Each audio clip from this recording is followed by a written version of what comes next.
નમસ્કાર મિત્રો, વિડીયોમાં તમારું સ્વાગત છે। ગામમાં દરેક ઘરમાં સાપ જોવા મળે। જી હા મિત્રો, તો સમાચારમાં વિગતવાર વાત કરીએ તો સાપનું નામ સાંભળતા જ મોટાભાગના લોકોના રૂવાટા ઊભા થઈ જાય છે અને આંખો સામે ફેણ ફેલાવેલો ઝેરી સાપ દેખાય છે। પરંતુ શું તમે ક્યારે એવા ગામ વિશે સાંભળ્યું છે જ્યાં લોકો ખતરનાક અને ઝેરી કોબરા સાપો સાથે પરિવારના સભ્યોની જેમ રહે છે, જ્યાં બાળકો સાપથી ડરતા નથી પરંતુ તેની આસપાસ જ રમે છે?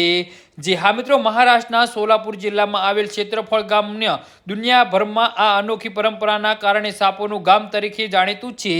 જી હા મિત્રો, અત્યારે હાલના સૌથી મોટા અને મહત્વના સમાચાર સામે આવી રહ્યા છે। તો મિત્રો, સમાચારમાં વધુ વિગતવાર વાત કરીએ તો મહારાષ્ટ્રના પુણેથી આશરે 200 કિલોમીટર દૂર સોલાપુર જિલ્લાના મહોલ તાલુકામાં શેતફળ ગામ આવેલું છે, જ્યાં ગામની વસ્તી આશરે 2.5 થી 5,000ની વચ્ચે હોવાનું કહેવાય છે। સામાન્ય રીતે લોકો પોતાના ઘરની સુરક્ષા માટે કૂતરા કે અન્ય પાલતુ પ્રાણી રાખે છે, પરંતુ ક્ષેત્રફળમાં લોકોની પરંપરા સાવ અલગ છે। અહીંના અનેક ઘરોમાં તમને ખતરનાક ઇન્ડિયન કોબરા સાપ ફરતા જોવા મળી શકે છે।